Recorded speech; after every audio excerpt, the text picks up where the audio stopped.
د بې ضمیره لښکر څه پیدا د شمار د کار یو څو سړي پکار دي او چې د خپل حق تپوس کولی نشي داسې ځوانانو له بنګړي پکار دي.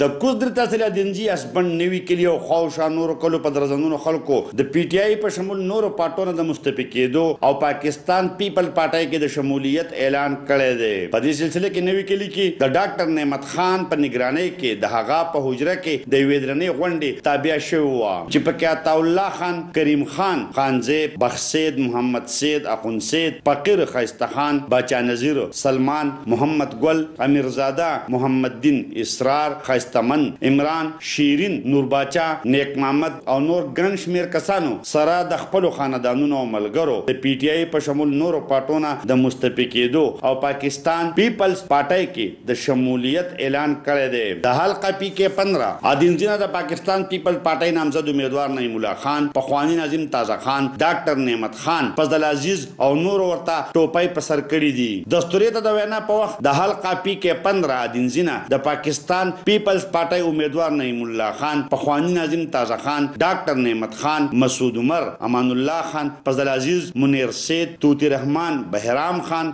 محمد رحمان، بشیر، کاکی خان او نورو نوي شاملیدونکو ملګرو ته هرکلي ویلو سره دې ته د مکمل مرستې یقین ورکو. وینا کوونکو د یونین کونسل اسبن خصوصي توګه نوي کلي بوچکي دپاره سړکونو، سکولونو، سکو اوبو په شمول نورو شعبو کې د ترقۍ په کارونو کولو د بخبیدار خان مرحوم د خدماتو ستاینه وکړه او پر روان الیکشن کې نعیم الله خان ته د مکمل مرستې او ووټ ورکولو اعلان کلکه اراده او حل اوچت کړ. وینا کوونکو وویل چې د تحصیل ادینځي د ولسي ترقۍ دپاره د بخبیدار خان خدمات د چا نه پټ نه دي. په دې وجه دی نه یوازې د اسبن بلکې د تحصیل ادینځي ولس ته اپیل کوي چې د هغه د مړو سترګو په خاطر نعیم الله خان ته په دې ځل خامخا ووټ ورکړي او کامیابي کړي. د دې وینا وه خو نن زه ستاسو نه یو عهد اخلم.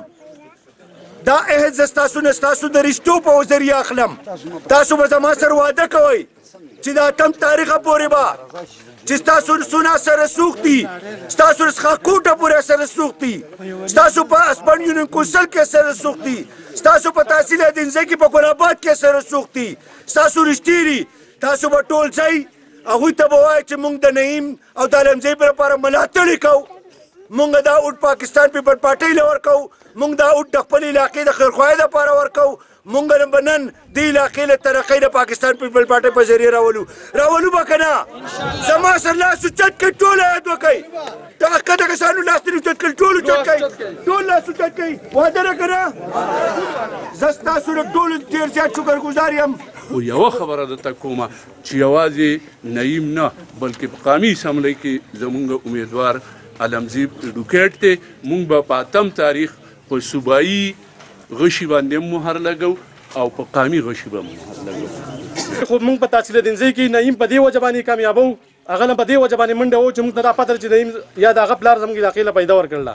زموږ دپاره یې منډې تړلې ول، شپه ورځ که موږ هغه ته شپې مرین کړی د دې علاقې دپاره که هغه د تعلیم په ټیم کې و، که هغه په چکداره کې د بجلۍ مسله وه، نو موږ ته ایم پی ای جناب بخبیدار صاحب مرحوم نیغ ولاړو په هره سخته کې.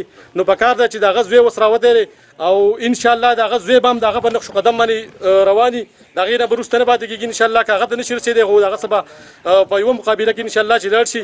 انشاءالله تاسو به راسه یوه وعده کوئ چې نعیم به کامیابوئ او که نعیم الله پاک کامیاب کړي انشاءالله چې زما ستاسو وعده چې ستاسو به هر کار انشاءالله الله سرته رسوي، زه بیا رسوم. زمونږ دپاره مرحوم بخبیدار د علاقې دپاره څه کړي دي، انشاءالله دا قوم د هغه سره څنګ په څنګ باندې ولاړي. دې نه وړاندې د نوي کلي او بوچکي پارټۍ کارکونانو د حلقه پی کې 15 پیپل پارټۍ نامزد امیدوار نعیم الله خان د اسبن سانام نه تر نوي کلي پورې د ډاکټر نعمت خان په مشرۍ کې د ګاډو په درون جلوس کې بوتلو. محمد اسرار، خیبر نیوز، اسبن، کوزدر.